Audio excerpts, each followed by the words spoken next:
Bienvenue au podcast Les Deux Jetis, animé par moi, Hugo Prince. Kevin Caboret. Fait qu'aujourd'hui, au podcast, on va parler du conflit au Soudan Oui, de la candidature de Joe Biden pour l'élection de 2024. et des deux animateurs de télé américains, Don Lemon et Tucker Carlson, qui ont quitté leurs chaînes respectives. Oui. Excellent. Bon, Kevin, ça fait quand même un bout qu'on n'a pas parlé des sujets d'actualité au podcast. Puis on a quand même beaucoup de nouvelles, mais on va parler un peu de ce qui s'est passé au mois d'avril.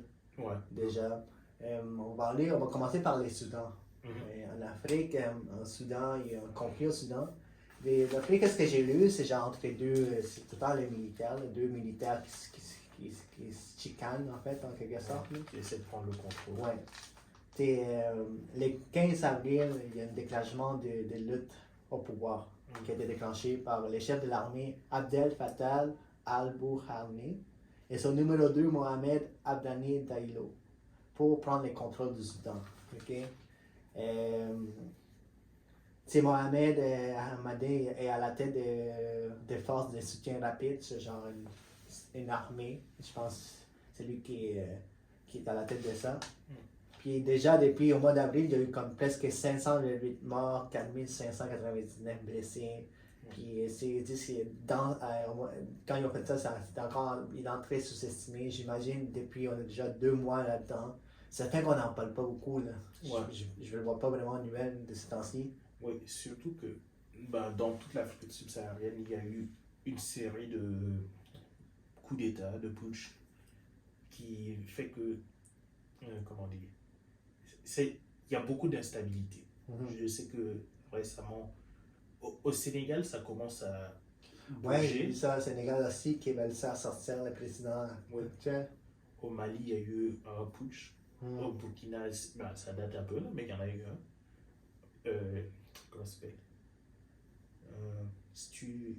Je vais pas raconter du n'importe quoi. Ouais. En Éthiopie, je pense. Ouais. Il y a eu quelque chose. Ouais.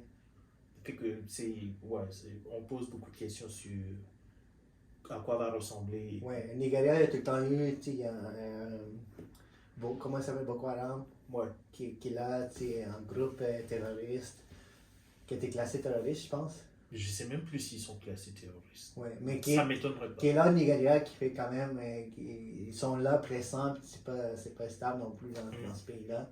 Mais oui, comme tu dis, il y a beaucoup d'endroits en Afrique où des gens veulent sortir le président, il y a des rebelles, il y a deux personnes importantes de l'armée qui se chicanent, puis il y a des présidents, ça fait longtemps qu'ils sont au pouvoir, fait que les gens veulent du changement. Puis c'est fait en sorte que aussi dans le Soudan, parce que le Soudan, c'est 2 pays, le Soudan du Sud puis le Soudan du Nord, c'est ça? Fait que nous, on parle plus du Nord, c'est ça qui est le plus... Le Sud, c'est le Tchad. Ouais. Ça dépend à qui tu demandes, Okay. Mais ce qui a été marquant au Soudan du Nord, c'est au début du conflit, ça a été très violent comme conflit. Là. Ouais. Et on a vu dans les premiers jours une évacuation de tout ce qui était, comment dire, ressortissants étrangers. Oui, des milliers de personnes, des dizaines de milliers d'étrangers, en fait, même des Soudanais étrangers, tous, qui ont fui vers l'Égypte, l'Éthiopie, le Tchad, les Soudans du Sud, beaucoup de ressortissants ont été évacués. Le Canada a pris du temps avant de débloquer ces ressortissants. On en parlait dans une nouvelle. Ça a été plus long avant qu'ils le fassent. Les Américains ont quand même, dès le début, ont dit qu'il faut que vous partiez du Soudan. Il y a quand même beaucoup de ressortissants qui sont partis. Le Canada a pris plus de temps. Je ne me rappelle pas pourquoi exactement. Je n'ai pas la réponse, mais ce qui a été assez marquant pour moi, c'était que beaucoup de personnes essayaient d'aller se réfugier en Éthiopie, où il y avait déjà un conflit qui existait. Mais ces gens-là, c'est des gens pauvres qui partent tous. C'est pas des gens qui ont de l'argent, des ressortissants, là, qui travaillent comme dans les ambassades. Là, ils s'en vont peut-être retournent dans les pays de ce qu'ils viennent, ou genre, ils s'en vont en Europe, où ils vont plus loin. Mais les milliers de gens qui fuient la guerre, habituellement, ils vont fuir du pays le plus proche. Avec les pays les plus proches, peut-être aussi en conflit, mais ils se déplacent de sa note zone des conflits. Puis après là, ils se retrouvent là, mais après, dès là, il y a beaucoup de gens qui vont prendre l'opportunité de fuir vers l'Europe ou tout ça. Là. Je suppose une des tentatives, ce serait passer par l'Éthiopie, rejoindre la Turquie. Oui. Puis ici. Mais même la Turquie, ça les a bien compliqué. Là, ces dernières années, ils ont des politiques très strictes en matière d'immigration et tout. Oui, non, mais tu sais, il y a un flux des gens qui fuient leur pays en Afrique, qui fuient de la pauvreté, puis ils veulent s'établir dans les meilleures conditions, puis des pays proches comme la Turquie, les pays arabes, tu sais, Maroc, Algérie, même eux, ils partent aussi. Puis il y en a qui vont prendre les bateaux, ils vont s'en aller vers l'Europe. Puis tu sais, t'entends souvent des nouvelles, comme récemment, proche des côtes italiennes, il y a des gens qui ont été noyés. Ils ne sont pas pris, il y a une politique, ils ne peuvent pas prendre. Ils s'appellent à l'aide, puis finalement, ils les laissent couler. Puis il y a beaucoup de gens qui n'ont pas de gilet de sauvetage, ils sont juste des mêmes dans un petit bateau, genre des gens qui est en train de couler. Ouais. Mais ils se rendent proches, mais ils finissent par se noyer, c'est qui est malheureux, mais l'Italie, en fait, a même commencé à installer des lois genre, qui veulent être plus sévères au niveau de ça, genre, des gens des immigrants qui viennent. Là. L'Italie, je ne suis pas très familier avec. Je sais que la réponse du gouvernement et des organismes d'immigration est très différente. Avec le dernier gouvernement qui se rapproche plus de la droite, Ouais. Il y a des mesures contre l'immigration, mais je n'ai pas vu de loi en tant que telle qui comment dire, empêche de venir en aide à des personnes qui sont en danger. Ouais. Giorgia et Meloni, là, Ouais. Ce serait quand même difficile à faire. La première ministre de l'Italie, ouais. Ouais.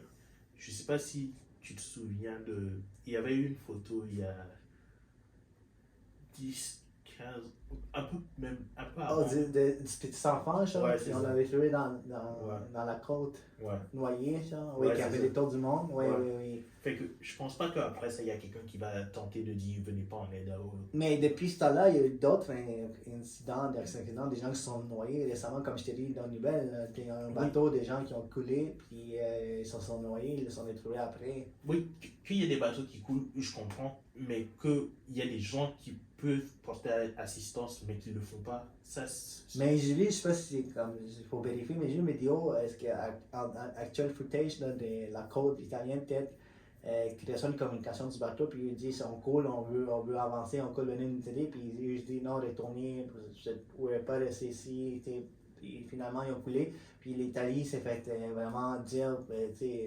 internationalement, elle s'est critiquée parce qu'ils n'ont pas été capables d'aller aider ces gens-là. Okay. Ben, tu connais mieux l'Italie que moi. Non, mais c'est genre pas que je connais l'Italie, mais c'est passé aux nouvelles. Voilà, d'après là, il faut vérifier, mais j'ai entendu, il y a des vidéos sur YouTube que tu vois vraiment les sons du capitaine qui parle en italien et qui dit non, qu'il faut retourner. Okay. Il y a certaines politiques qui sont instaurées, parce qu'il y a quand même beaucoup d'immigration, genre des gens, des pays africains qui viennent, qui se rendent, genre, tu passes pas... Non, en Italie, pas juste en Italie, mais en Grèce, en Espagne, en Portugal, en France. Mais ils ne viennent pas de la façon légale, ils viennent illégalement, ils passent par bateau, ils arrivent dans leur pays, c'est des réfugiés, ils arrivent là, puis est-ce que les pays doivent les prendre, c'est ça l'affaire? Si la question est juste idéologiquement, est-ce que le pays doit les prendre, il n'y a rien qui empêche le pays de le prendre. Ouais. La question c'est plus, comment dire, à partir du moment où cette personne arrive sur place, comment l'intégrer à cette culture et tout. Oui. Parce que le souci, c'est pas tant que la personne arrive, c'est qu'elle arrive et qu'elle n'arrive pas à s'intégrer, qu'elle soit isolée dans un coin, qu'elle commence à... Oui, le fait que ce soit bénéfique aussi pour les pays, que ces gens-là deviennent des gens qui vont aller travailler, qui vont apporter à l'économie aussi. Si la personne arrive juste à intégrer la culture, et à, comment dire, commencer à contribuer, je sais pas, commencer une entreprise, travailler, quoi que ce soit, c'est un net positif. Ouais. Si la personne reste, comment dire, isolée un peu et n'arrive pas à créer des liens sur place, c'est là que ça devient plus difficile. Oui, c'est une question d'intégration aussi. Ouais. Il y a une question de ce que les gens de ces pays-là vont accepter aussi. Parce que, comme tu dis, il y a vraiment une montée de la droite en Europe, puis la droite a des idéologies qui disent qu'ils sont vraiment basés sur le pays en tant que tel, il faut protéger notre culture. Tu sais, comme Giorgia Meloni, en fait, tu écoutais un peu ce discours qui dit il faut, en Italie, il faut reprendre l'Italie pour nous, il faut, genre, nos valeurs, tout ça. Puis c'est quelque chose qui est allé chercher les gens, c'est pour ça qu'il est dans le pouvoir. Oui. Cette partie, toute cette partie, on est d'accord. Ben, ok, on veut être fier de notre culture et tout. Oui. Personne n'a, en tout cas, j'ai rien à redire par rapport à ça. La partie qui est plus difficile, c'est quand il y a des personnes qui ont des propos violents envers d'autres personnes, Oui. juste parce qu'ils sont pas nés au même endroit, c'est comme. Oui, ça c'est différent. Ouais. Ça, c'est vraiment des gens qui veulent pas accepter tu sais, parce que c'est pas parce que ça fait longtemps que ta famille est là, génération, peut-être toi aussi, ta génération d'avant immigré dans notre pays, on n'est pas full, ceux qui sont nés ici ne sont pas full du même pays, il y a peut-être des générations avant qui venaient d'autres pays qui ont été mélangés, puis ça va peut-être être comme ça maintenant, plus maintenant qu'avant. Mais pour revenir au Soudan, c'est une situation assez difficile. Il y a eu des trêves aussi, là.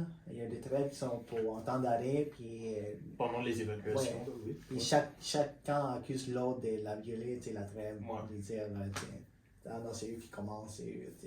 C'était difficile aussi pour les évacuations parce que la communauté internationale, l'ONU parlait de ça, il ne faut pas qu'il se passe quelque chose au Soudan, c'est des gens pays très pauvres qui déjà avoir un conflit. Puis c'est pas la première fois qu'on parle du Soudan, il y a eu d'autres conflits plus graves en fait au Soudan il y a longtemps aussi, j'en ai entendu parler.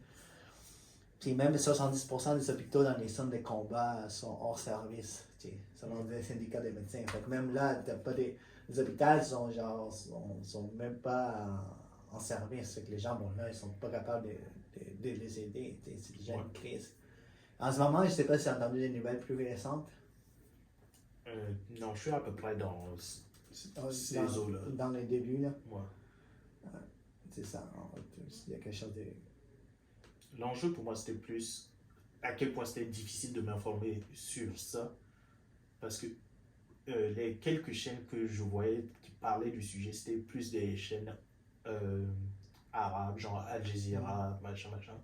J'ai vu assez peu de couverture de médias canadiens, québécois. Mais c'est aussi que c'est genre, ces deux groupes qui c'était des alliés, même. C'est genre, les deux générales, c'était des alliés avant, puis après, ils ont commencé à commencer à avoir des accusations entre eux, puis l'autre va traiter l'autre de traite, puis genre l'autre dit que c'est des mercenaires, qui comme deux alliés, qui maintenant sont devenus des ennemis, puis qui mettent le pays en crise. Ben, une des grosses difficultés dans, je dirais, l'Afrique subsaharienne, c'est la stabilité politique à cause de ces enjeux. Ben, comment dire? Là, mettons, beaucoup de leaders militaires se sentent déconnectés des politiciens. Ouais. Et le problème, c'est que quand un de ces militaires prend le pouvoir, ben, les autres militaires voient la même opportunité. Et si ils sont pas...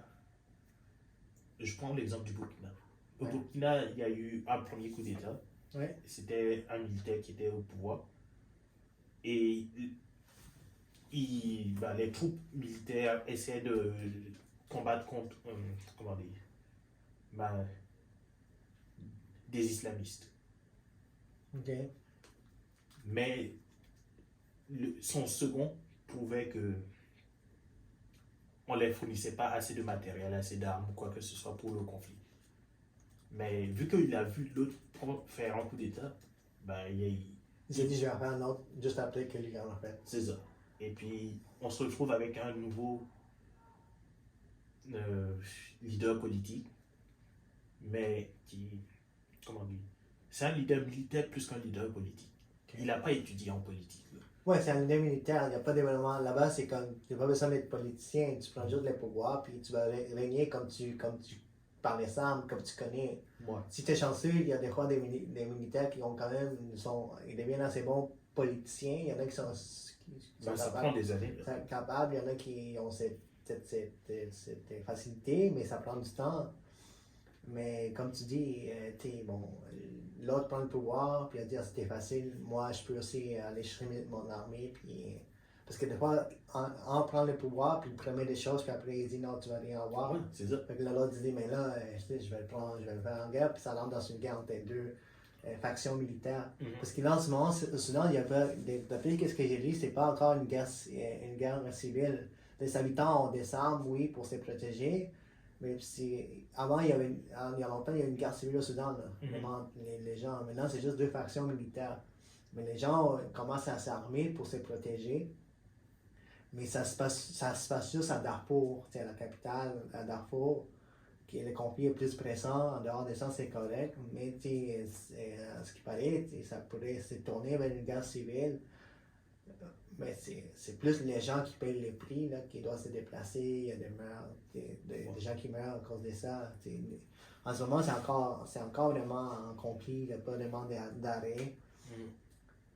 Puis, on n'en parle pas beaucoup, là, si tu cherches, comme tu dis, dans des chaînes plus arabes, ou en France, puis qu'on en parle. Mais pour le moment, on espère que ça ne rentrera pas dans une guerre civile, mais il y a encore un conflit là-bas. Ouais. Puis c'est ça qui est malheureux. Puis je vous invite encore à aller regarder ça. C'est des conflits de même qu'on devrait vraiment mettre l'emphase pour. Parce qu'on en parle juste quelques semaines aux nouvelles, puis après ça finit, puis après on va parler de genre d'hockey, genre. Ouais. Il y a quelqu'un a signé un nouveau contrat, puis. C'est juste. Puis c'est bien, là. C'est ouais. bien. C'est bien. Le hockey, c'est correct, ok? C'est plus les gens qui s'intéressent à la politique internationale. Des fois, ils vont se poser la question, ok, où vont les aides? Les aides qu'on envoie, pourquoi il y a un soutien qui est fait, pourquoi on envoie des aides humanitaires au Soudan, un truc du genre. Mais s'ils ne voient pas dans les journaux qu'il se passe de quoi, à la fin, il y a de quoi se poser des questions. Oui, exactement. Est-ce que l'argent en bas, est-ce que l'argent en bas, est-ce que l'argent va, est-ce que ça va vraiment aider les gens ou est-ce que c'est juste que ça va enrichir d'autres personnes? Ouais. Juste de savoir qu'il y a un conflit qui existe en ce moment, ça peut mieux informer les gens.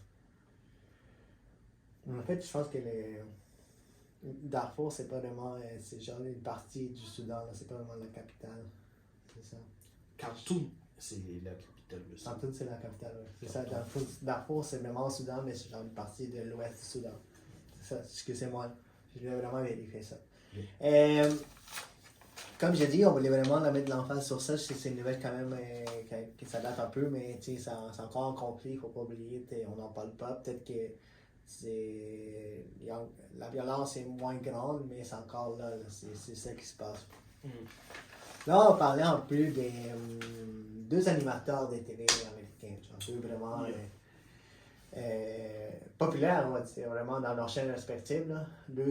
J'étais plus familier avec non, plus avec Tucker que Don. Mais les deux ont quand même dans deux chaînes deux visages reconnaissants. Deux visages reconnaissants dans deux vraiment chaînes de médias différentes complètement. Un sur Fox News, l'autre sur CNN.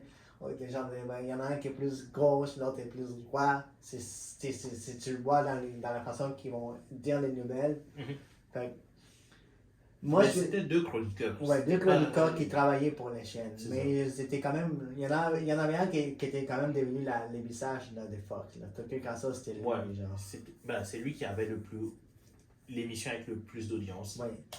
Puis Don Lemon, CNN, il y avait d'autres personnes qui étaient là qui sont peut-être plus connues que Don, mais c'est quand même un visage qui était là. Lui, ça faisait longtemps, genre, ça faisait déjà 17 ans qu'il travaillait pour CNN. Je pense que tu m'avais mentionné, il avait fait une entrevue avec quelqu'un, je ne l'ai pas écouté. Il y a eu plusieurs entrevues. Il y a une entrevue en particulier, ce que tu m'as dit qu'il parle avec quelqu'un, puis là, il dit quelque chose, c'est peut-être pour ça qu'il s'est fait envoyer. Il y en a plusieurs dans ce genre-là. Mais c'est quoi en fait? Qu'est-ce qui s'est passé avec Don? une des raisons suspectées de Ouais. sa suspension, c'est que pendant une entrevue, Mhm. il a fait des remarques sur, comment dire, la, la maturité des femmes, mettons. Il disait que une femme a atteint son apogée à, je sais plus, dans la vingtaine, quelque chose du genre. Puis c'était des propos qui passent mal sur une émission d'opinion de gauche. Là. Ça, c'est une des raisons suspectées. Mais là, ouais, là je vois là, c'est quelqu'un qui a déjà comme dit des choses un peu comme des femmes, là, qui a des propos plus controversés Ouais. pour dans une chaîne plus de gauche. Là, puis, il m'a dit qu'il avait ici, il a appelé une productrice grosse devant sa face. Ouais, il y a plein de moments de même. Là. Genre, il se moque de certains collègues, puis Mhm. il envoie des messages plus un peu pour des messages plus Ouais. violents. Là. Ouais, il y a eu des histoires. Ouais. Ben, en tout cas, C'est un gars qui est avec certaines il y a des controverses. C'était Ouais. pas qu'il a c'est juste pas envoyé. arrivé tout d'un coup. Là. Oui. Mais comme dans la dernière chose, tu dis que peut-être c'est à cause qu'il a fait des commentaires sur les femmes. Là, Ouais. c'est peut-être des secs qui l'ont envoyé. Là. Ben, ouais, c'est quelqu'un qui co-animait avec, je pense, deux femmes, Ouais. 2 ou 3 femmes, et juste son caractère était de moins en moins bien perçu. Peut-être que on n'a pas eu de raison officielle de son départ de la part de CNN.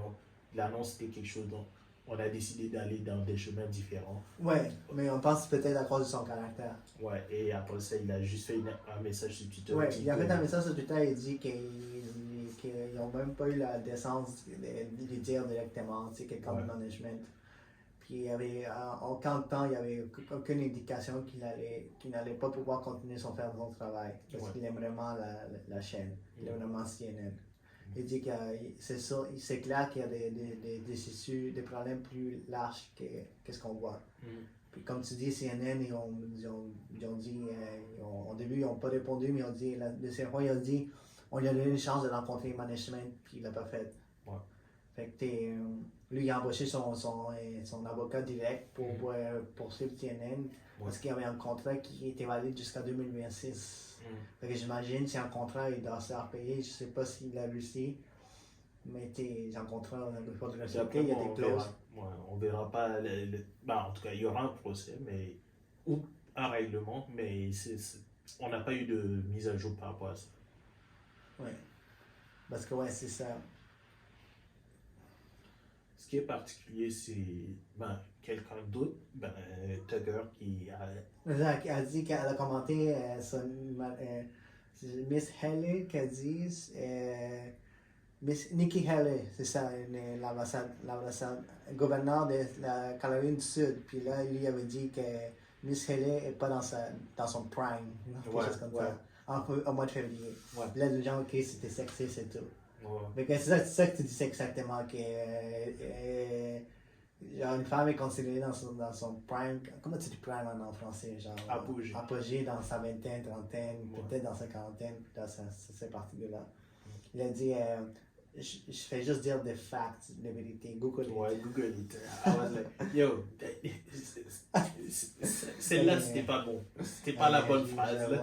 Ça l'a arrivé au mois d'avril aussi, genre, 25 avril. Fait qu'il y a déjà comme des choses il a sûrement dit d'autres choses qui ont fait dans ça. Il y a eu plein d'histoires. Je sais qu'il y a quelques années, on disait qu'il avait eu une relation avec un employé quelque part. Ouais. Aussi.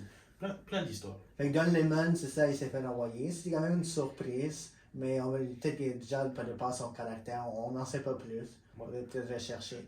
Ce qui était comique, c'était plutôt que ça arrive en même temps que Tucker se fasse renvoyer. C'est comme, il part pas tout seul. Mais c'est ça, en même temps, presque la même journée, genre. Ouais, à 5 minutes de l'autre côté l'autre chaîne, l'autre plus grande chaîne des nouvelles aux États-Unis, Fox News, leur commentateur prime, genre les gars vedettes, c'est Tucker Carlson, il s'est fait puis ça a surpris plus que Don Lemon, ok? Parce que Tucker Carlson, comme tu disais, genre, c'est lui qui amène plus de visibilité à cette chaîne. Ouais. Son show est le plus regardé de Fox News. Fait que, il y a des choses qu'il dit qu'on est peut-être pas d'accord, mais c'est vraiment quelqu'un qui attire l'audience. Okay? Ouais.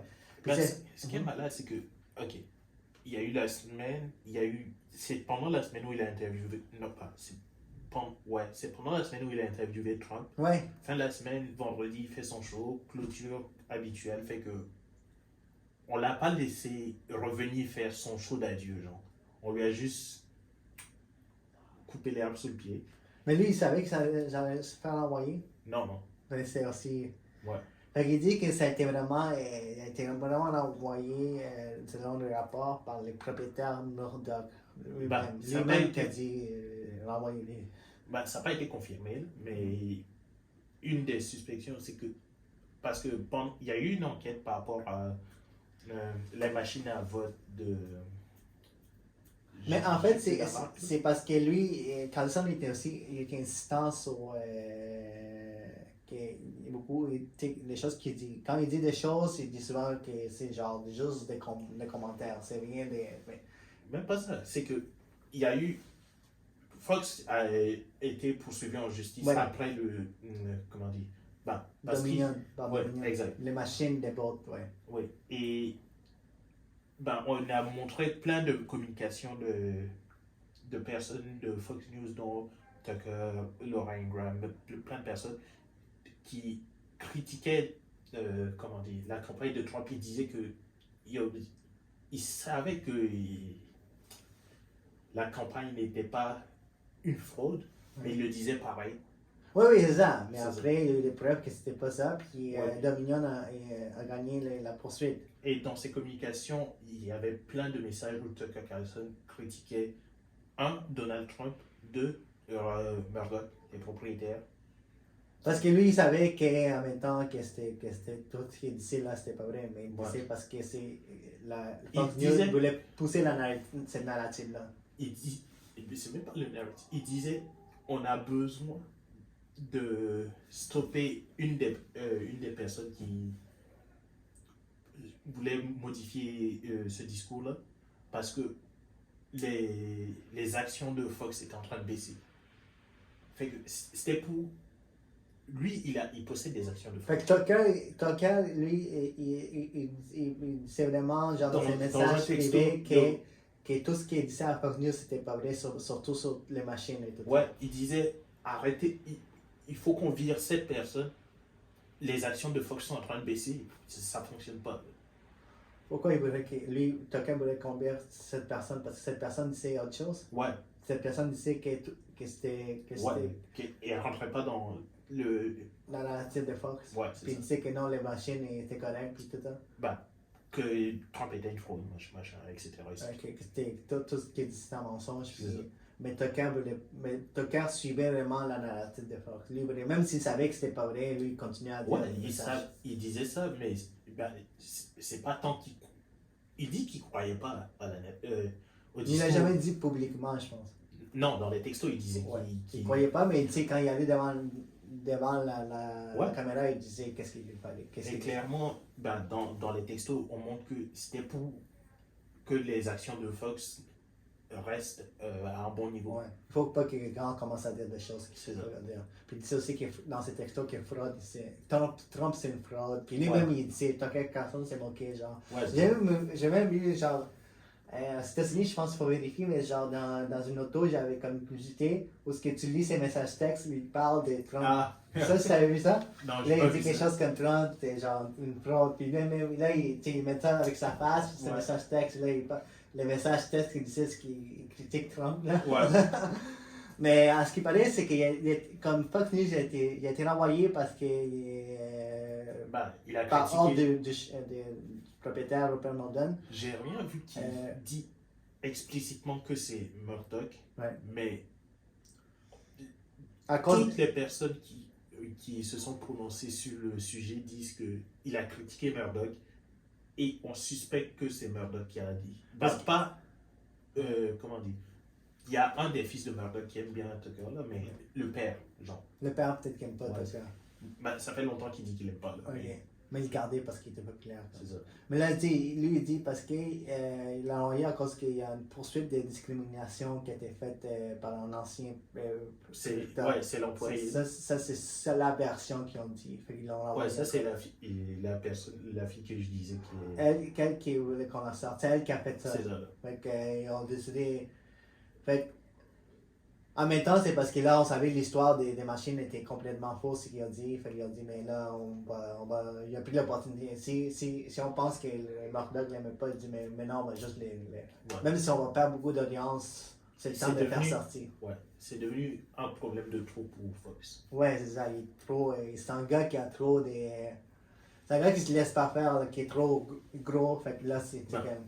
On savait qu'après Dominion, Ouais. vu le montant que Fox avait payé, il y a quelqu'un qui allait prendre un coup.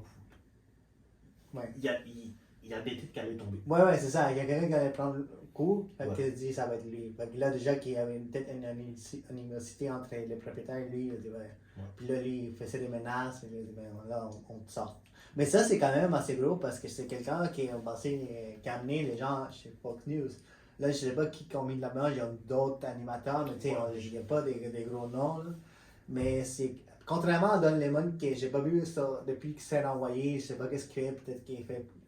On se dit quelque chose qu'il a fait, peut-être qu'il va partir en podcast dans le ballon, mais on sait pas. Ben, c'est tant que Tucker reçoit sa paye de Fox et continue à le payer en ce moment. Ouais, c'est moi qui Il avait peut un pas- contrat lui aussi, puis là, Ouais, il peut pas faire son show télévisé. Mais lui, en même temps, s'il a un contrat et en ce moment, j'ai pas vu que lui, je sais pas si lui aussi a pris un avocat pour se payer. Puis, Ouais, ils ont le même avocat. Ouais, il y en a un avocat en plus. Ouais. Les deux sont en poursuite. Mais ce qui est intéressant, c'est que Tucker est allé sur Twitter, Ouais. qui est maintenant qui appartient à Elon Musk. Puis je pense qu'il a attribué Elon Musk aussi, Tucker, non? Non, pas que je sache. Il a fait une annonce disant qu'il allait reprendre son show dans les jours à venir. Ouais, il a fait une entrevue chez Fox News. Tiens, regarde. Je m'en rappelle, oui. Tu sais, après la BBC, là? Ouais, mais ça Ouais, c'était mais- avant ce fait. Ouais, mais ça, mais il a fait Ouais. une entrevue avec Elon Musk avant de se faire renvoyer. Ouais. Mais là, il a vraiment. Quelques jours après, pas trop longtemps après qu'il s'est fait renvoyer, il a fait une petite vidéo en annonçant qu'il allait être plus présent sur les réseaux sociaux, sur Twitter. Et là, je pense aujourd'hui, hier, il a lancé un épisode sur Twitter. Hier? Ouais, je sais pas si tu J'ai l'as pas vu, vu là. ça. Mais oui, man, je ne l'ai pas écouté, je l'ai pas écouté, mais c'est quand même, il y a quand même beaucoup de gens qui l'ont vu, je pense qu'il y a plus de millions de views. Ok. Mais il y a des gens en show, je pense que c'est pas le show complet, mais c'est comme un petit preview de 10 minutes. Ok. Fait qu'il y a déjà, il a fait un broadcast sur Twitter, fait Ok. que, un Twitter broadcast, fait que c'est... Il y a comme 80 millions de personnes qui disent que selon le Daily Mail, ok? 80 millions de personnes qui ont vu, qui ont écouté les shows de 10 minutes. Elon Musk il dit que ce serait bien que des pundits, des animateurs plus nivellales fassent la même chose. 80 millions. Ouais. 80 millions de personnes qui ont vu les shows de 10 minutes. Ah, ça va être ça là. Yo, c'est. Je sais pas comment ils comptent les views sur Twitter. Si c'est 80 views comme sur YouTube, là, yo, ça c'est bien.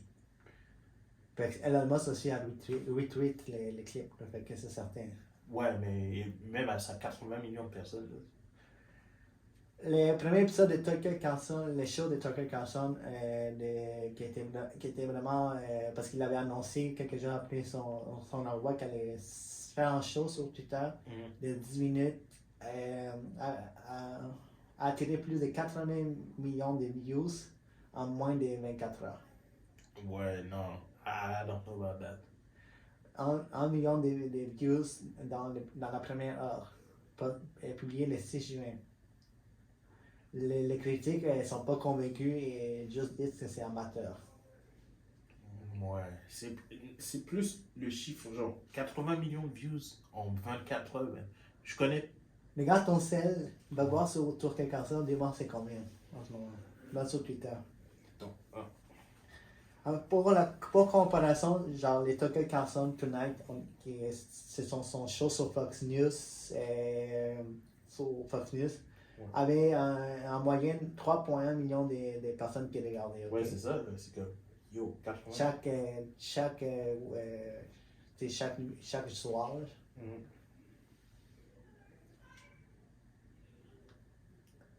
Ouais, là, c'est un peu. Ok. 82 millions d'impressions. Impression, c'est ça. Ouais. C'est ce qu'ils l'ont vu au complet. Est-ce que ça, je sais pas comment ça. Non, les impressions, c'est genre, ça apparaît sur ton feed. Ouais, mais c'est ça, il y a comme 80 000 impressions 82 millions d'impressions des gens qui ont regardé, est-ce qu'ils l'ont écouté au complet. Je sais pas si Twitter le montre. Non, une impression, c'est genre.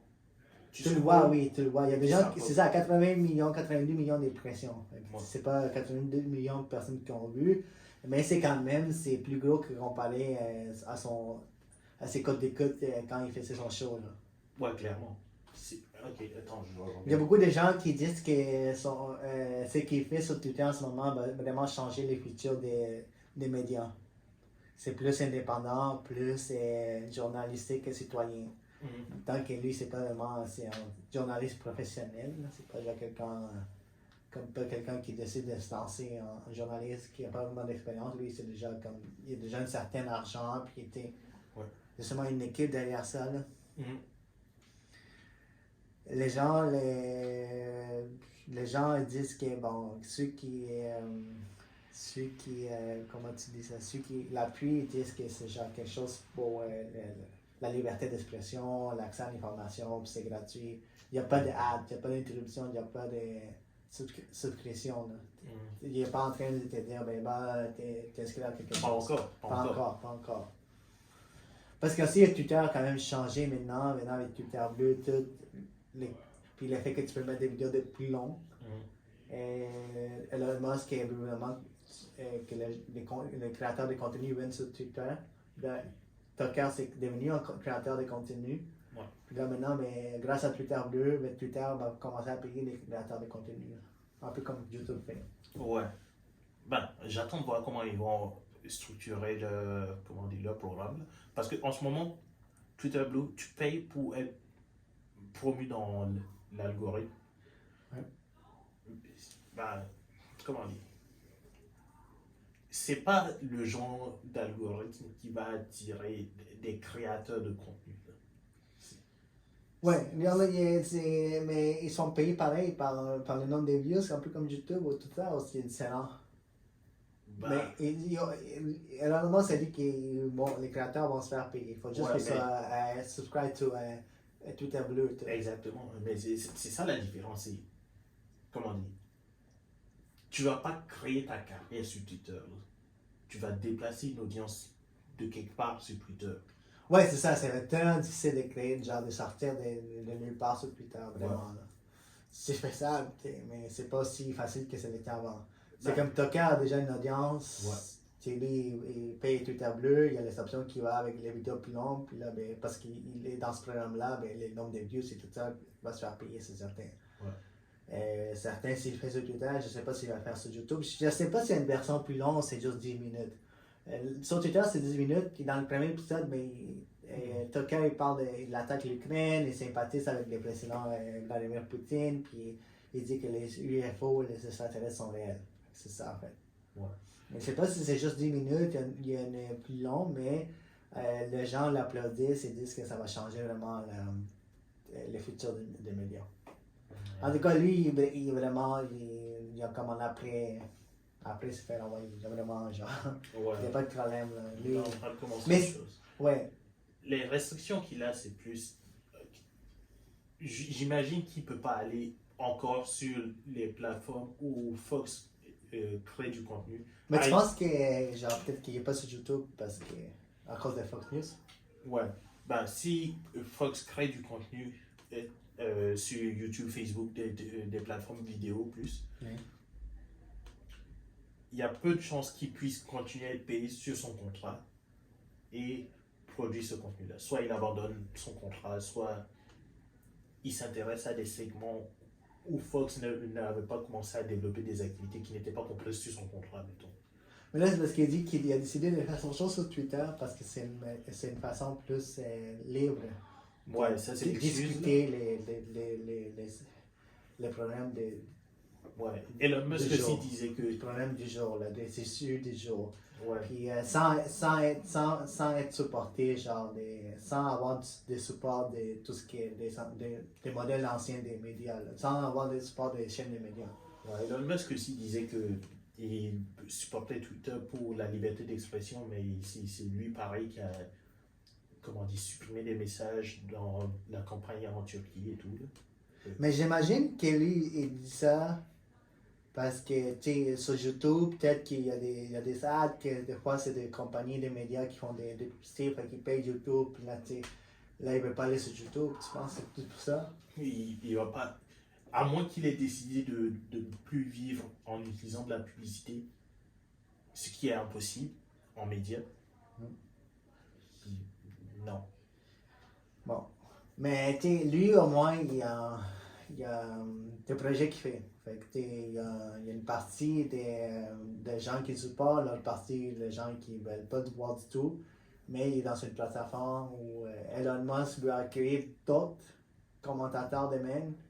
On va voir de chaque bord des spectres politiques. Ouais, Mais- il y a de bonnes chances que des commentateurs qui ont eu une carrière à la télévision, après ça, ils aillent sur Twitter et puis essaient de continuer à garder leur audience intelligente. Mais juste pour conclure ça, t'as-tu l'impression que Twitter devient comme cet espace où ce qui est un peu comme genre YouTube avec MrBeast, que genre son plus grand vedette c'est Tucker Carlson? Ça m'étonnerait. Mais on dirait, parce qu'on dirait que c'est comme si ces chaînes des réseaux sociaux ont comme les chaînes des médias, là. Comme Ouais. CNN comme Fox News avec Tucker Carlson, c'était sa vedette. Il y avait genre, il y avait un article qui avait montré comment dire, les célébrités qui recevaient un boost lors de la publication sur Twitter. Là. Je pense que c'était 13 personnes. Mhm. Ça inclut LeBron et aussi, me semble, Biden, une couple de personnes, Ben Shapiro, Jordan Peterson, me semble. Et il y a littéralement un bouton booster tous les tweets d'Elon Musk. Fait que c'est lui le visage Dans les. dans l'algorithme de Twitter. Oui, mais il y a lui, puis t'as d'autres comme. Parce que c'est pas le commentateur politique qui fait des vidéos. Elon Musk ne fait jamais des vidéos. Ouais, Mais c'est comme la face de. C'est le propriétaire plus la face de Twitter. Mais de la même façon que MrBeast, c'est pas un commentateur politique. Là, non, mais c'est comme la face. T'entends du c'était PewDiePie, maintenant c'est mystérieux de la face. Ouais, de c'est ça. tout. Mais si tu demandes à 99% des gens qui suivent sur Twitter, c'est Elon Musk. Oui. Mais t'as quand même d'autres comme Joe qui s'en viennent, là, comme des Tucker Carlson. Il y a plus de chances que ce soit quelqu'un comme. Joe, regarde, il l'utilise quasiment plus. Qui ça? Joe. Ah, non. Ou Mais Lex. t'as plus de chances comme un Ben Shapiro qui décide vraiment genre d'aller Ouais, sur Twitter. Ben Shapiro est boosté. Mais qui décide de préparer du contenu comme. Parce que là, il est sur YouTube, Ben, mais il dit, mais là, YouTube fini, j'arrête sur Twitter. Si c'est une meilleure option viable. Il y a très peu de chances que ça arrive. Pourquoi? Il fait partie d'un réseau de médias. Ah, ok, ouais. Il va pas juste dire à ses membres abandonnez vos Mais membres. il est sur YouTube. Non, c'est ça? Ouais, il fait de la publicité sur YouTube. Mais ses vidéos sont où? Sur YouTube. Non, ils ont une plateforme, ils ont un site web, Daily Wire. Mais il publie aussi sur YouTube, non? Ouais, comme toutes les chaînes de télévision. Mais c'est là qu'il y a cette plus grande audience, hein, sur YouTube. C'est là qu'on le voit plus. Les gens le connaissent plus. C'est pas sur, ah, je vais aller tomber sur. Les gens s'inscrivent sur Daily Wire, ceux qui veulent, comment dire, sa plus grosse source de revenus, c'est Daily Wire. Oui, mais j'ai pas connu Shapiro sur Daily Wire, je l'ai connu sur YouTube. Hein. Ouais, mais ça change pas le fait que C'est là qui amène ces gens-là, puis il les convertit dans sa plateforme. Ok. Comment expliquer ça? Admettons qu'on prenne Disney. Disney fait des publications sur YouTube, mais leur plateforme c'est Disney+. Ouais. Même chose avec lui. Ouais, mais c'est ça, mais tu sais, là, je vois, il fait des longues vidéos, des courtes vidéos. Mais il a commencé sur YouTube, j'imagine. Non, il avait une carrière dans ça, mais les gens l'ont découvert sur Sur YouTube. YouTube, ouais. C'est ça. La question c'est, ok. Maintenant, YouTube à développer un programme de partenariat où tu peux faire de la publicité et tout et tout. Le truc, c'est, pour quelqu'un comme Ben Shapiro, il ne veut pas dépendre de YouTube.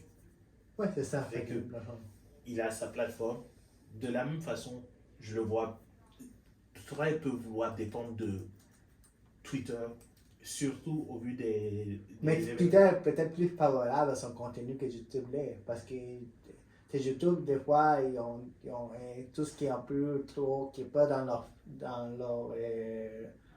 narrative, ils vont peut-être bloquer. Puis c'est vrai, ils bloquent des gens qui disent quelque chose qui n'est pas dans leur narrative à eux. Ils vont être plus conservateurs. C'est en fonction du discours. C'est en fonction de, comment dire, des thèmes et services. Admettons, le dernier exemple qu'on peut voir, c'est, comment ça s'appelle? What is a Woman? C'est un documentaire de Daily Wire, là, de Matt Walsh. Ouais. Il a voulu le mettre sur Twitter. On la banne, c'est tout. On la banne aussi? On lui a dit, tu mets pas ça là. Même si, genre, Elon Musk dit, ah, c'est free speech et tout, on Yo, banne certaines choses. Elon Musk, il dit ce qu'il faut, quand il faut. C'est tout. Mais écoute, j'ai l'impression qu'il y a d'autres qui vont suivre Tucker. Tucker, ce qui est intéressant, c'est qu'ils viennent pas des YouTube, c'est pas genre, ils viennent vraiment il a de l'expérience. Des médias, genre, vraiment. Ils viennent pas, genre, j'ai comme quelqu'un qui a commencé comme Steven Crowder, comme quelqu'un qui a commencé sur YouTube, il a créé sa propre chaîne, puis là, à force de faire des vidéos. Ouais. Il est devenu commentateur. Tucker, c'est vraiment genre corporate, média, puis là, il se lance. En fait, l'impression que c'est ça qu'on va voir, comme tu dis, de plus en plus de gens du média traditionnel qui vont se lancer dans les espaces de même ou qui l'ont déjà fait. À la fin de leur contrat, ils n'ont aucun incitatif de rester sur une plateforme de télé. Ouais, quand ils voient qu'ils peuvent aller chercher plus de views ou genre plus d'impressions, plus de gens qui vont les connaître.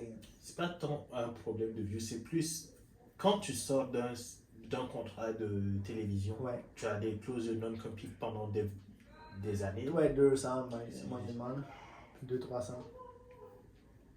T'as rien à perdre à continuer tes activités sur tes réseaux sociaux. Ouais, parce qu'en fait, tu as une clause qui inclut juste, tu peux pas aller chez un compétiteur de notre chaîne de médias traditionnels. Mais ça ne dit rien, peut-être qu'il dit que tu peux continuer sur toi. Parce que déjà maintenant, il y a des clauses souvent. Si le gars il signe, il dit, mais je veux continuer à. Il dit, si tout ce que tu dis dans les réseaux sociaux, c'est toi. Fait qu'il dit, genre, tu sais, dans le contrat, si tu fais des choses sur les réseaux sociaux, c'est toi. Fait qu'en même temps, ça t'appartient. C'est ça. Fait qu'ils peuvent continuer à dire n'importe quoi. Fait qu'ils font déjà parce qu'ils ont signé un contrat, la chaîne a dit, tu peux, parce que ça a leur avantage que les gens publient sur les réseaux sociaux parce que ça amène la visibilité sur eux quand ils vont faire leur propre show.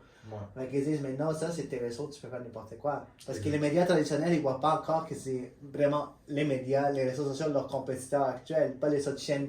C'est pas qu'ils ne le voient pas, c'est que, comment dire, ils n'ont aucun intérêt à, admettons, moi j'ai un incitatif à produire du contenu sur un réseau social parce que je n'ai pas à construire l'infrastructure de construire le site web, gérer toute la plateforme, etc. etc. Ces sites de médias, ils ont déjà cette infrastructure et ils sont trop gros pour essayer de reconstruire cette audience-là sur un réseau social quelconque. Oui, mais comme tu dis, ils sont trop gros et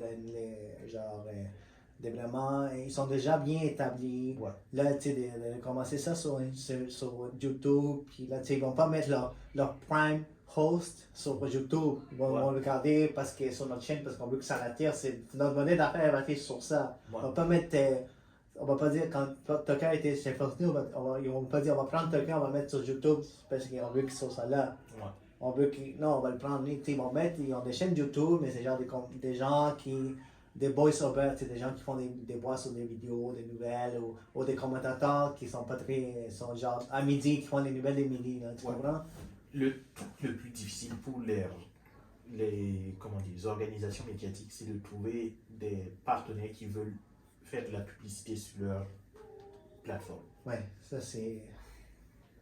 Si tu peux attirer si tu as une réputation en tant que plateforme qui te permet d'aller chercher ces partenaires-là, tu ne vas pas les chercher et aller donner une cut à YouTube. Non, non plus, tu vas pas.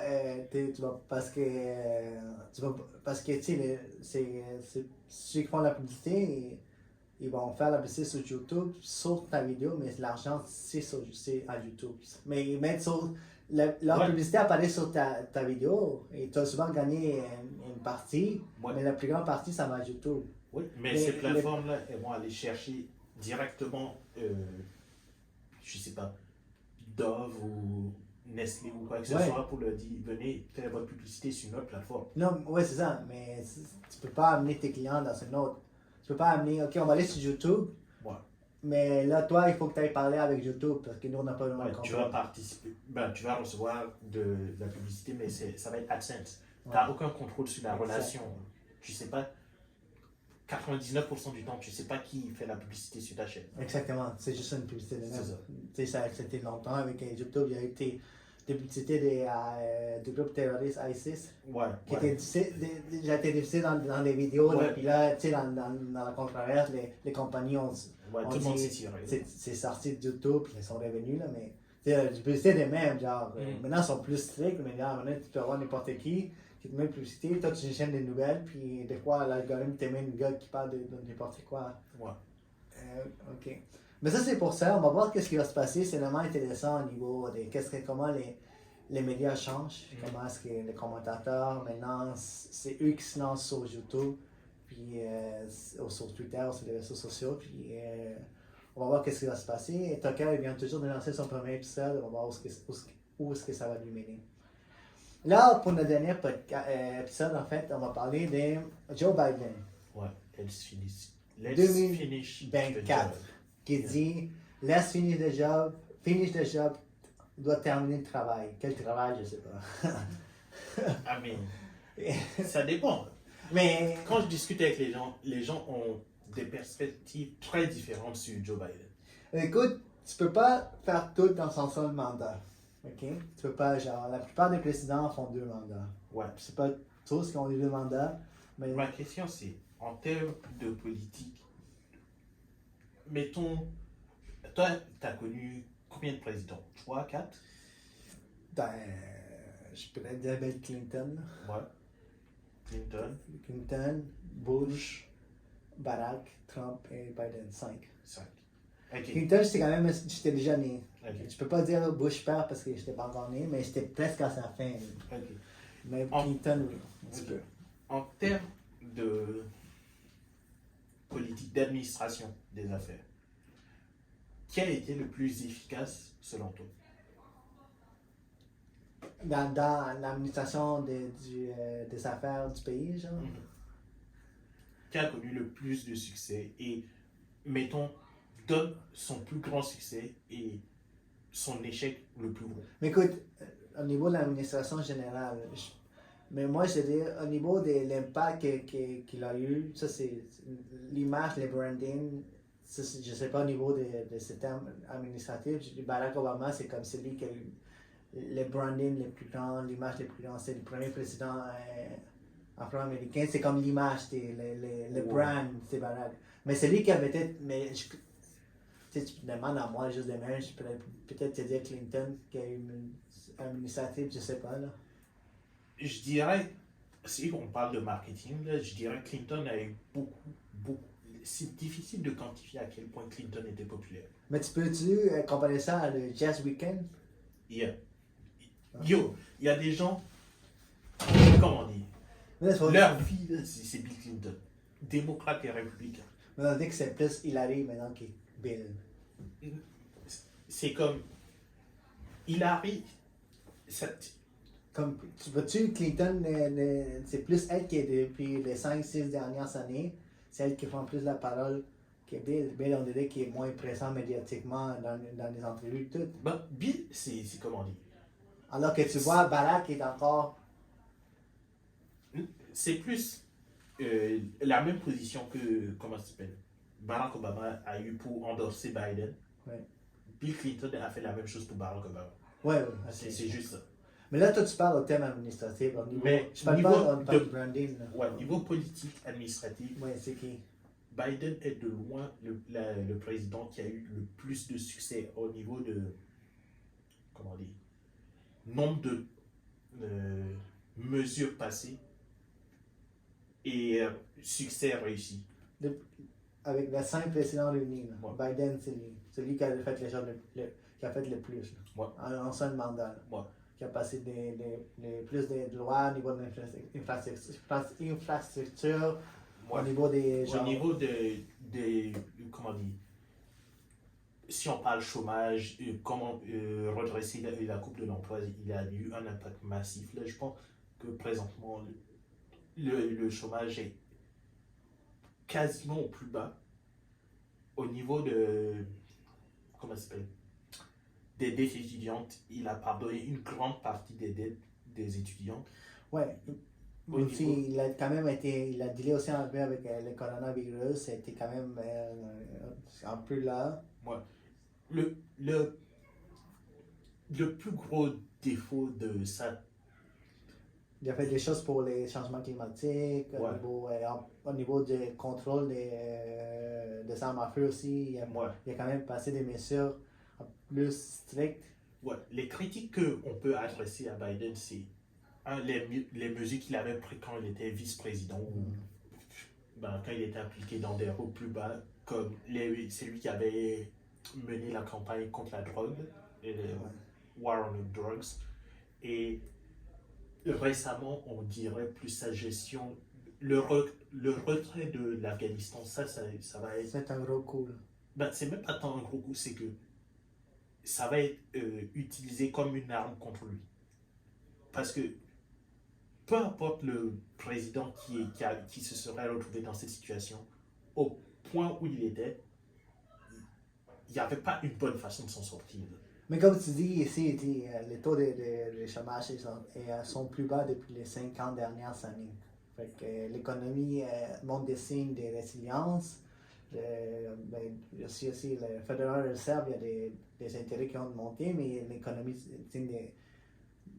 pendant son mandat, l'économie est quand même correcte, les taux de chômage sont plus bas, il a fait des choses pour les changements climatiques, il a aussi fait un gros bill au niveau des bipartisans en plus avec les républicains au niveau de l'infrastructure, tout ce qui est allé pour les ponts, tout ça aux États-Unis, les autoroutes, tout ça, fait que ça c'est gros.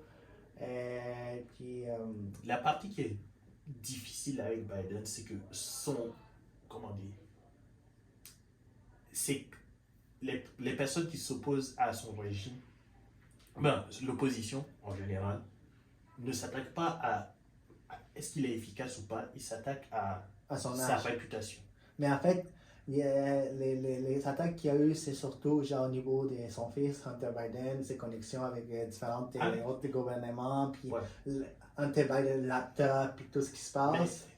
Le truc avec Hunter Biden, c'est que ça n'a pas d'impact sur sa réputation en tant que telle, parce que. Mais c'est ça que les républicains l'amènent souvent, puis il va faire de ses investigations. Puis. Ok, mettons que tout ce qu'on a dit sur Hunter Biden est vrai, ça ne change rien à la situation de Biden. La question, c'est plus au niveau des attaques sur, ok, c'est un président qui est Sleepy Joe. Ça, c'est.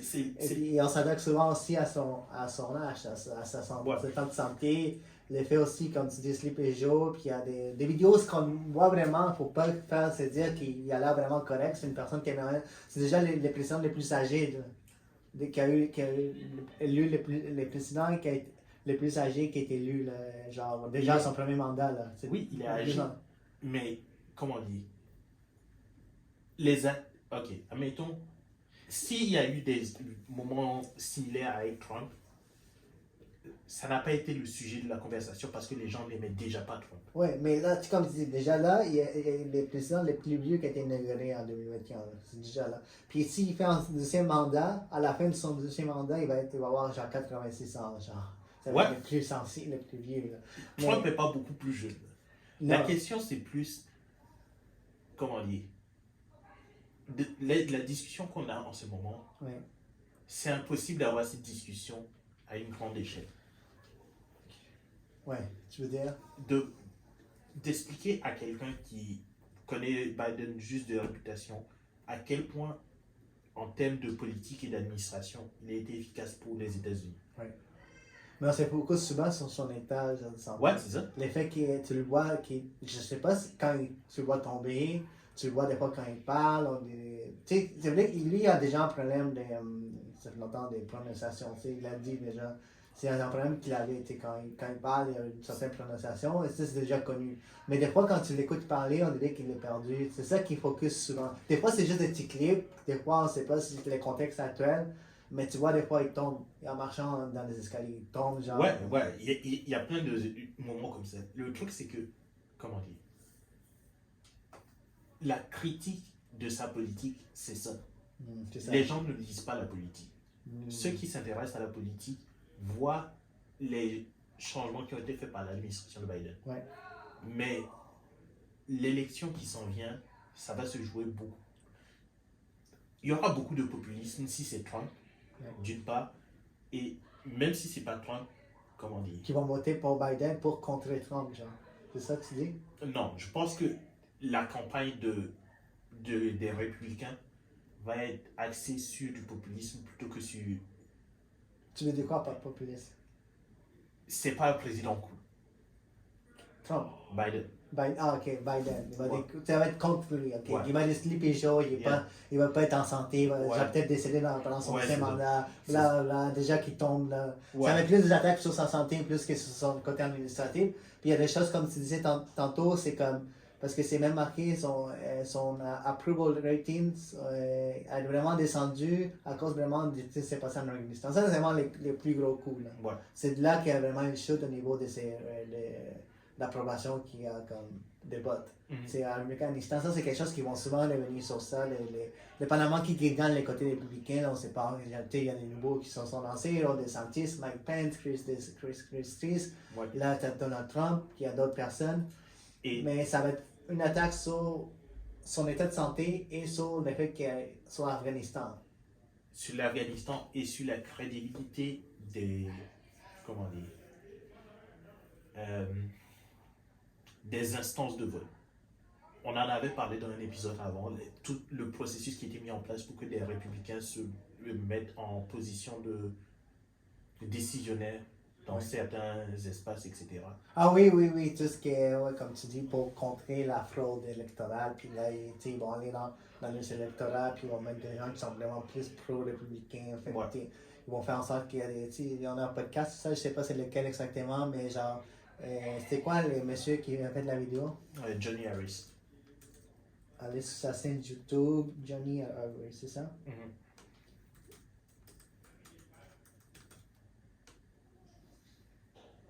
Qui lui est? Lui, c'est un journaliste, il a travaillé à Vox et maintenant il fait beaucoup de collaborations avec le New York Times. Il fait des des reportages, là, des mini-documentaires sur l'actualité aux États-Unis, majoritairement. Ouais. Fait qu'il a fait des vidéos sur ça au niveau des votes, comment est-ce que les Américains se placent dans certains comtés, dans certains électorats, c'est juste tous des pro-républicains, puis le fait qu'ils vont retarder les gens à aller voter, ils vont dire non, ça peut être une fraude. C'est vraiment intéressant. Aller sur sa chaîne. Oui, juste de comprendre ces mécanismes qui se mettent en place, c'est, comment dire, les républicains, en général, à part dans quelques États, ne sont pas majoritaires. Ouais. Mais ils occupent souvent des positions de pouvoir et vont utiliser ces positions de pouvoir pour mener campagne. Comment dire? S'il y a assez de mobilisation parmi les républicains, en général, ils peuvent gagner une élection parce que les démocrates seront moins mobilisés. Mais en fait, c'est comme la vidéo, c'est The Real Threat to American Democracy. Ça, John Harris. Allez regarder ça, c'est vraiment intéressant. Puis comme tu dis, il y a beaucoup de comtés, surtout dans l'extérieur des grosses villes, c'est des comtés plus républicains. Plus démocrates. Démocrates? Ouais. Mais non, quand tu sors des grosses villes, c'est plus républicain. Là. Les républicains, dans la plupart des sondages, je n'ai pas regardé en 2022 ou 2023, mais en général, ça tourne autour de 30% de la population. Ok, mais genre, quand tu vas dans des grosses villes, à New York, certains c'est bleu. Mais tu sors un petit peu de New York, des fois c'est un peu républicain. C'est plus, il y a beaucoup de personnes qui, they don't care. Ils sont indécis par rapport à la situation. Et il y a quelques villes, comment on dit, ben, les. Ben, j'ai oublié le nom, là. Mais en gros, il y a des zones qui sont plus affiliées à un parti qu'à un autre. Ah ouais, c'est certain. Il y a des comtés qui sont plus bleus, roses, des petites Oui. villes, mais des grosses villes sont plus bleues, puis des fois à l'extérieur c'est plus rouge, dépendamment de l'état où ce que t'es. Mais tout ça pour dire que, genre, dépendamment à qui va rencontrer Joe Biden, puis c'est pas dire que Joe Biden va gagner, parce que là, il y a aussi Kennedy, Robert Kennedy, un Ouais. peu un personnage controversé qui s'est lancé dans la cause démocrate. Mhm. Ça m'étonnerait qu'il fasse de quoi. Mais comme il est là, puis il est quand même supporté par des gens comme Elon Musk, Jacques Dorsey, le fondateur de Twitter. Il y a des gens qui sont plus, genre ces gens-là ils ont supporté Hillary, ils ont supporté, ils sont maintenant rendus du côté. Puis Robert Kennedy, c'est pas genre démocrate, gauche, c'est pas vraiment peut-être trop modéré, c'est quelqu'un qui a plus des propos qui vont peut-être aller plus de droite, mais qui est démocrate. J'attends de voir son Sa famille est démocrate. Kennedy, c'est des démocrates. Ouais, mais comment dire, la réputation du nom de famille Kennedy est très forte, mais lui en tant que tel, il n'a pas produit de programme qui est un appel général, genre aux États-Unis. Fait que tu dis que facilement Joe Biden va gagner pour se représenter. Comme président sortant, Ouais. c'est du suicide d'aller contre Oh, ton mais lui, parti. Là. Kennedy, lui, il a rien à perdre. Là. Ouais, c'est Il ça. était même Lui, pas dans, je pense qu'il était même pas dans le parti. Là. Ouais. Il se représente de même. Mais tu sais, il y a des liens à cause de sa famille. Fait que- Mais il n'est pas comme. Il n'était pas député, il n'était pas, genre, il était pas là-dedans. Ouais. Mais comme tu dis, aussi, pendant, tu sais, avec Biden aussi, il y a beaucoup de tensions avec la Chine. Tu sais, c'est vraiment depuis qu'il est au pouvoir avec la Chine. Maintenant, il y a le conflit en Ukraine qui s'est passé. Mais il y a beaucoup de gens qui. Qui dit qu'il a fait avec l'Ukraine, il a quand même bien fait. Ouais. En Chine, c'est pas. Bon, oui, il y a des conflits, mais c'est plus, comment dire, c'est des négociations de plus en plus techniques avec la Chine. Ouais. Il y a toujours un partenariat qui est existant, mais là où Trump faisait, comment dire, Trump a une approche très populiste. Il fait un show qui montre les intentions de, ok, voici comment. Il y a les gentils, il y a les méchants. C'est facile à être. Oui, mais c'est facile. Les Chinois, ce sont nos alliés, mais on est American first, en gros. Oui, il va pas, il va dire.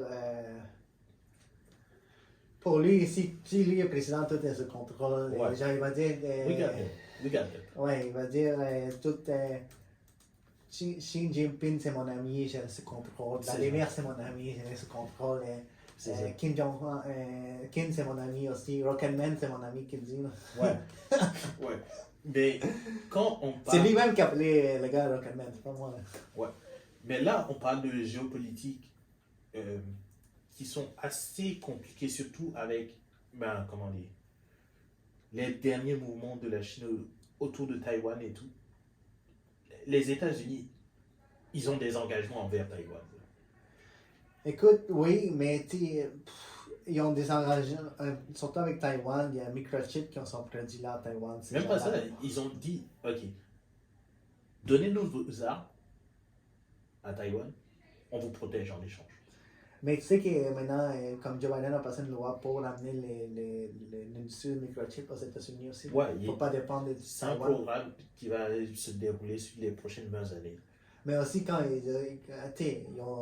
quand les États-Unis te disent donnez-moi vos armes puis on va vous aider, des fois ça tourne mal. Ouais, je sais. Je sais. Et parce qu'ils Mais sont jamais là. ils pourront pas juste faire ma bad. Ils n'ont pas fait ça avec l'Ukraine aussi. Donnez-moi vos armes, on va vous protéger. Puis... Non, non, non. Okay. C'était avec qui qu'il avait fait ça? Il a dit quelque chose de même à un autre pays, puis jamais ils sont. Non? C'était plus en Irak En Irak. que c'était un truc bizarre, là, mais. Mais écoute, il y a beaucoup de. Selon des sondages là, qui disent que beaucoup de partisans démocrates trouvent que Joe Biden est trop vieux. Ma question, ça va être. 44% des démocrates, ça, c'est CBC, CBC.ca. Ouais.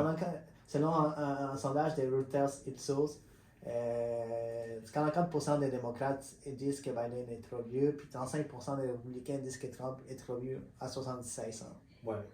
Pour moi, ça c'est Les deux sont pires. Ouais, c'est à peu près le même constat. Ouais. La question c'est plus, ok, admettons, je me place dans la tête d'un stratégiste républicain ou démocrate, et j'imagine les élections, comment ça va se passer. C'est, ok, le boulot d'un républicain en ce moment, en tout cas, ce qui me paraît le scénario le plus probable, c'est juste de continuer à mettre de l'avant, justement, ok, Biden est vieux, il pourra. Juste de démoraliser dans un sens la mobilisation au niveau des démocrates. Ça, c'est pas les républicains qui disent ça. Ouais. Je dis, vous voulez pas voter les Peugeot. Yeah.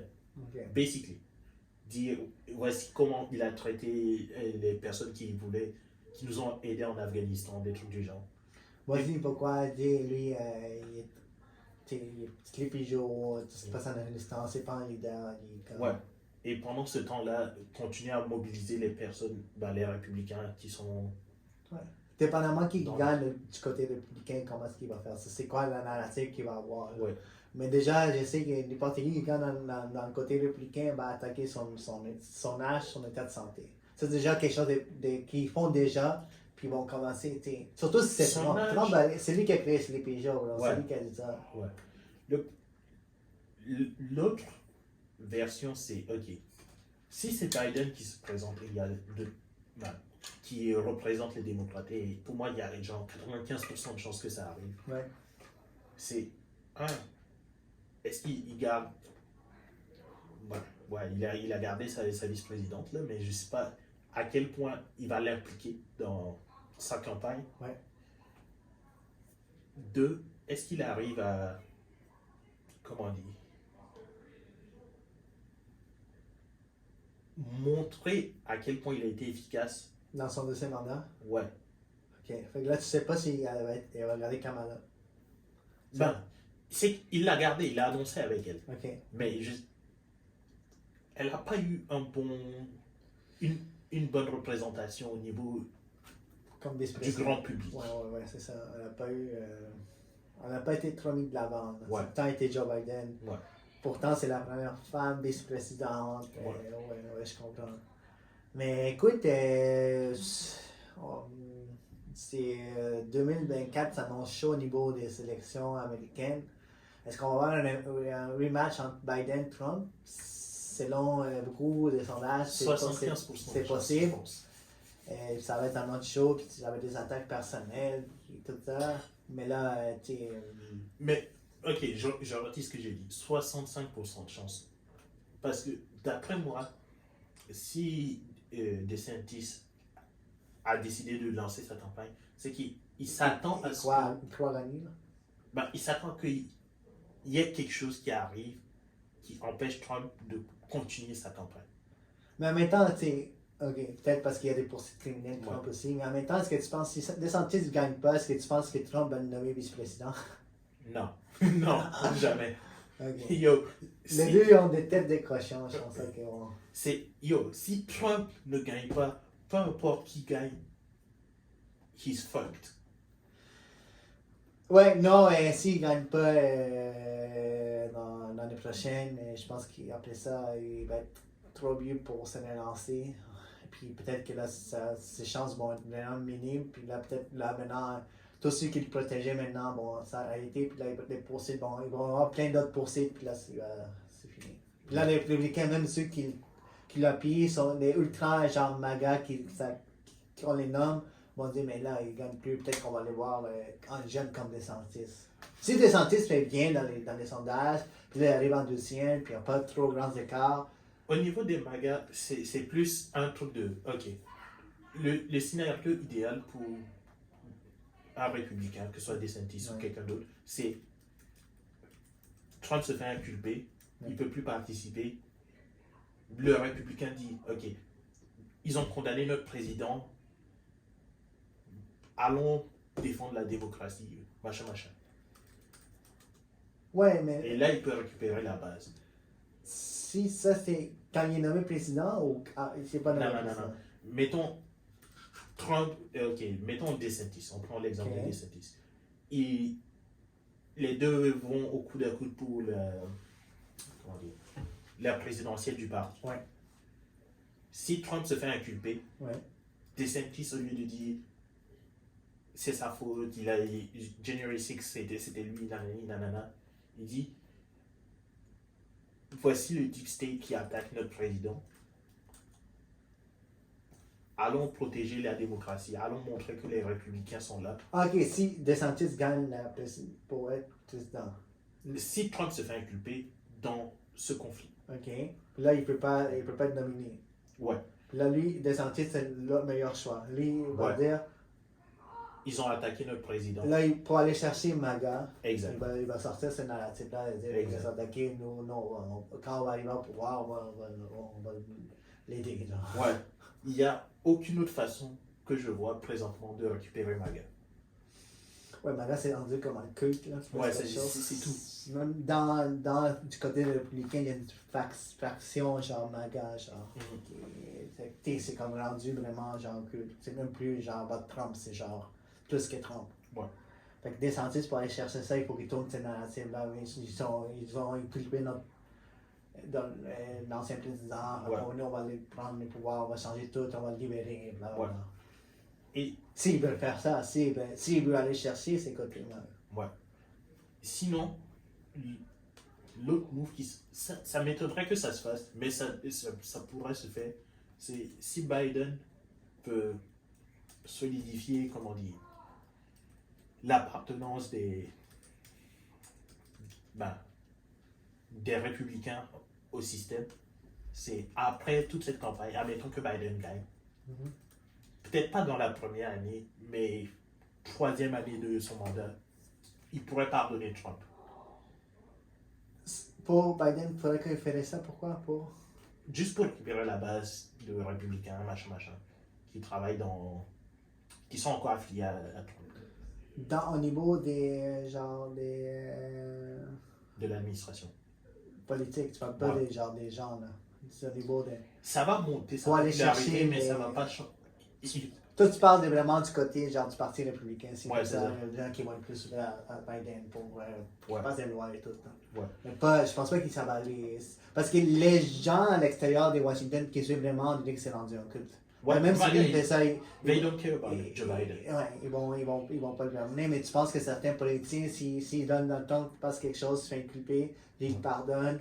Là, peut-être qu'il va aller chercher ses côtés. Parce qu'il y a besoin certains qui ont besoin des républicains pour passer. Dépendamment de comment l'élection se passe, il va tout le temps avoir besoin d'autres côtés pour passer des lois et tout. Mais écoute. Mais ça va être intéressant, bro. Ça va être vraiment intéressant, bro. Genre, des deux côtés, Joe Biden qui est officiel, il se lance pour 2024. Donc Trump aussi. Mais Trump aussi, il y a quand même une compétition. Trump DeSantis, Trump Mike Pence, là t'as comme Biden, là t'as Kennedy qui est entré dans la course, des deux côtés c'est intéressant. Fait que tu sais, ça reste à voir, c'est quelque chose qu'on va souvent parler dans le podcast dans les prochains jours, il y a des nouvelles, comme peut-être dans le prochain on va parler plus de DeSantis, tout ce qui se passe avec lui, puis il y a plein d'autres nouvelles qui sont vraiment intéressantes qu'on va parler. Écoutez, c'était une bonne journée de podcast aujourd'hui. Puis on est des retours, puis on va continuer à en faire. Puis merci de nous écouter. Puis on va finalement trouver une solution pour un podcast. Je sais pas. At some point.